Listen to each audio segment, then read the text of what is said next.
are blessed to be able to share our hearts with you. Well, it's another greetings from Jordan and the Middle East. I would like to tell you this little story about myself. And before we start, I would like to give it a name, a title. It's God Speaks and Answer Your Questions, comma, let's stress on the comma, even the simple ones, okay? Let's stress on this part of the statement, even the simple ones. Okay, my story begins with a deep-seated belief in the importance of father's presence in a child's life. Witnessing a child navigating life without the support and guidance of a father's figure usually brought me to tears and brought pain to my heart. I know, and you know, that losing a mother is as painful. But in my eyes, what I can see that father is the pillar of strength, the unwavering support, and the steady rock upon which the child can lean. In 2016, when Nisreen attended the first World Without Orphans forum, she returned with long list of projects. Long list of projects. Actually, at that time, she poured her heart and soul into the ministry, but the problem is that I found myself totally consumed by the demands of my career. I couldn't offer her any assistance, any support she needed. I wasn't the perfect husband, actually.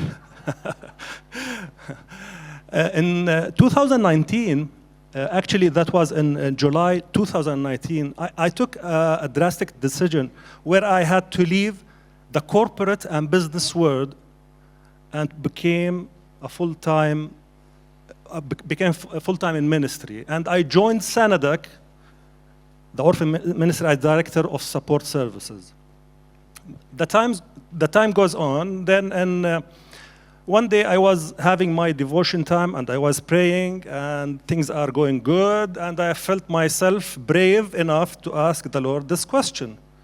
Lord, I find myself serving in a ministry dedicated for orphans, yet my background and experience lies in digital transformation and business. How does this align with your plans for me? And his answer actually was extremely clear. His answer was a question. He said, Maher, do you remember the pain you have in your heart when you meet a fatherless child? I said, yes, Lord. What has this to do with my question? He said, that fatherless child is an orphan. You know, it was like, oh my God.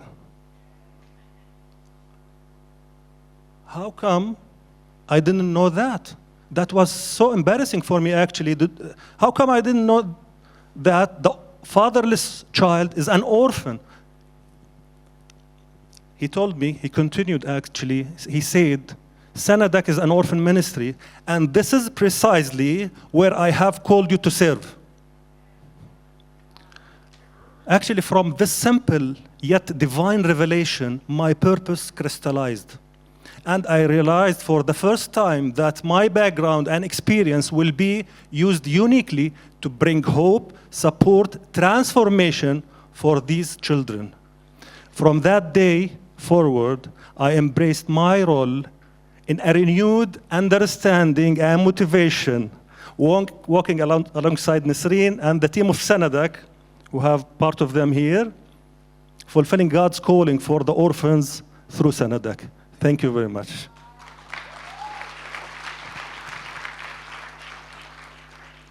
I thank God for having Maher by my side.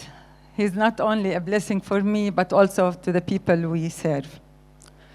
When we began the ministry, we were certain that as followers of Christ, our mission is to reflect His image, to make His love known to bring hope, and to make God's name known, especially in the darkest places. However, we never could have imagined the incredible things that God would do through our obedience to his call. God has led us along paths we knew nothing about.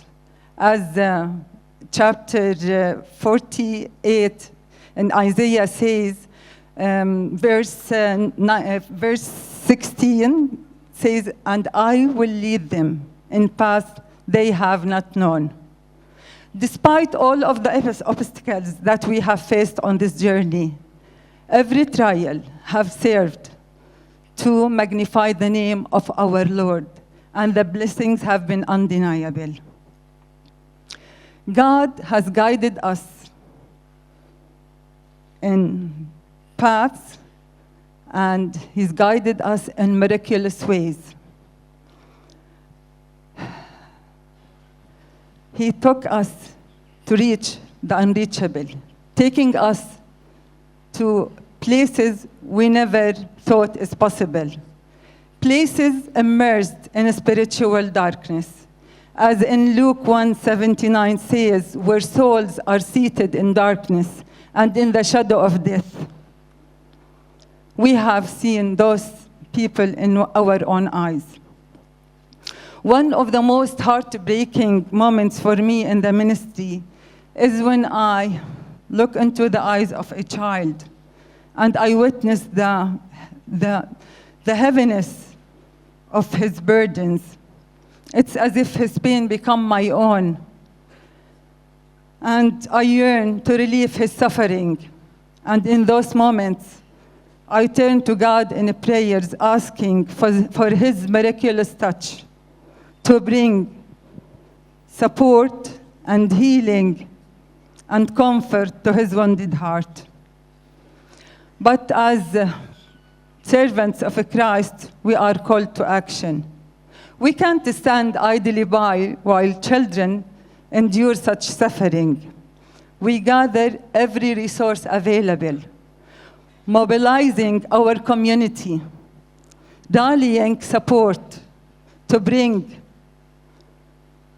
hope and offer pathway to restoration.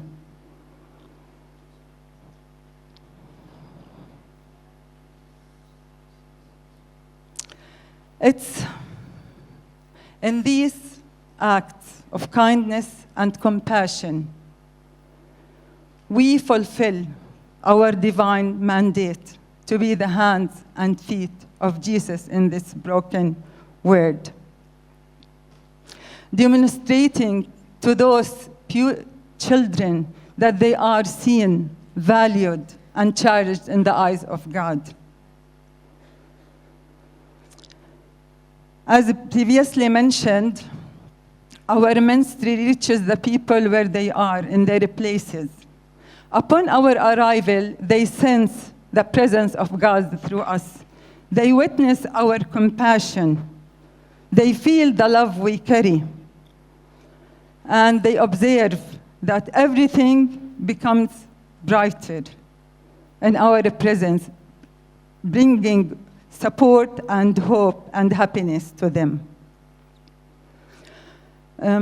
Although the numbers of the people we are served are high and increasing year after year, and also exceeded our expectation, I opted not to share numbers. But I will share with you two real testimony of what God has done with us and how his presence has touched the heart of many. Ilham, a children of two mothers. This is the picture of Ilham and her single mother. Yes, she's a single mother, whom we served for 2 years almost. When we met her, she was depressed. She came to a point that she wanted to end her life. Ilham said, "I felt like I was in a dark place with no hope. But since I've gotten to know Sanadak, I see a light shining in my life again. I have found help and support. There is more that I can share about her, about Ilham. Very good story, but not now because it's for the sensitivity of the topic. Another testimony from Bayan, secretary of one of the charities. Bayan said, Sanadak ministry team worked with a positive spirit, which had a profound impact on the participating children. Their joy was evident, and their interaction was beautiful. During the musical part, we felt the presence of the Lord's blessings. As one of the attendees, I personally experienced a significant impact, feeling a release from inner darkness and a lifting of burdens from my heart during the songs. Again, this is only the amount of information that we can share, although we have good news about her. Dear brothers and sisters, Jesus said that we are the light of the world. We are agents of a transformation, extending God's love, offering hope in a world looking for God's love and peace and grace. The path is not easy, but let's cover ourselves with the presence of the Lord. And I will tell you and tell myself, let's not get tired of doing what is good. At just the right time, we will reap a harvest of blessings if we don't give up. Thank you.